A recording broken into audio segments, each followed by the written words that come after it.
We'd gotten home just in time to leave for Vegas. I didn't have time to go to her house. I rolled up my sleeves. It was 2 in the afternoon and the sidewalk radiated heat. Sweaty tourists streamed past us. Sunburned spring breakers drinking out of souvenir cups. A cluster of young women laughing as they passed, huddled around a friend in a white veil. 2 middle-aged women wearing backpacks and cameras. Couples holding hands. Sean lit a cigar. "She's probably fucking somebody this weekend, bro. You should hook up too."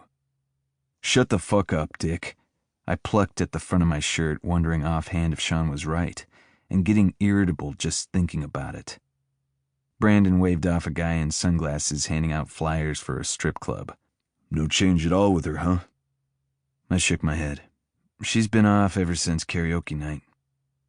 It was like an enormous tower had come up around her with a drawbridge, a moat full of piranhas and machine guns on top. Compliments of Tyler, no doubt. I fucking hated that guy. I mean, I hadn't really been making progress with her before he showed up, but at least she spoke to me back then. One minute she was sitting in my lap in an Uber and dancing with me, telling me she liked me, and the next, I couldn't even get a text back. I'd played that last night over and over again in my mind, trying to figure out what went wrong. We'd been slow dancing. I told her not to marry Tyler.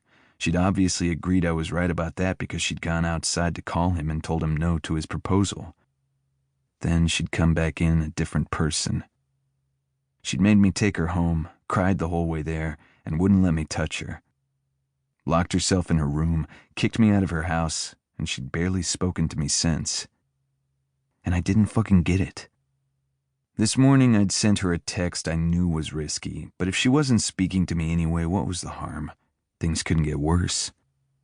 I'd typed the words, "I miss you," and stood staring at it for a solid 5 minutes before I hit send. That was 3 hours ago. She left me on red. Brandon leaned on his forearms against the concrete railing over the lake, squinting out over the blue-green water.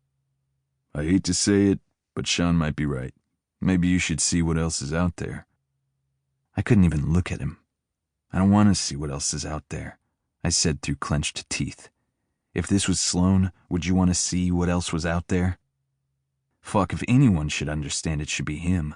What did it mean that even Brandon was telling me to get over it? He put his hands up. "Okay, you're right, I'm sorry. It just doesn't seem like this situation is getting any better, and I hate to see you chasing someone who's not reciprocating, that's all." "She's just not that into you, man. Take the hint," Sean said, blowing cigar smoke. "Let me ask you something."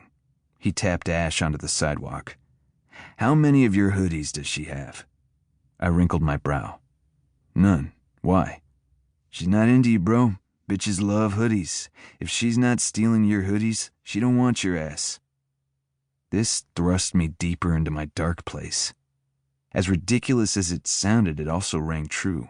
Even Celeste had kept a few of my hoodies at the end, and she fucking hated me. Sometimes I worried Sean was some sort of idiot relationship savant. Too much of what he said had a convoluted wisdom to it. This terrified me. Still, there was one thing. If she's not into me, why did she check up on me through Brandon? This was weird. The whole time I was gone, she wouldn't return any of my calls or texts.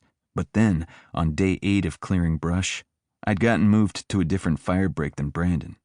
When he got off shift, he told Sloan he didn't know where I was, and within seconds of Brandon hanging up with Sloan, Kristen started blowing up my phone. It was the only time I'd talked to her. She'd sounded almost desperate to know I was okay. Of course, as soon as she realized I was alive and not burned to death, she hung up on me.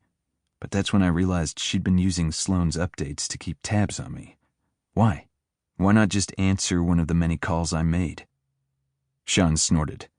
"Congratulations, motherfucker. She cares if you die." I glared at him. But it wasn't just that. I caught her looking at me sometimes, or when we were in bed, she would kiss me when she thought I was sleeping.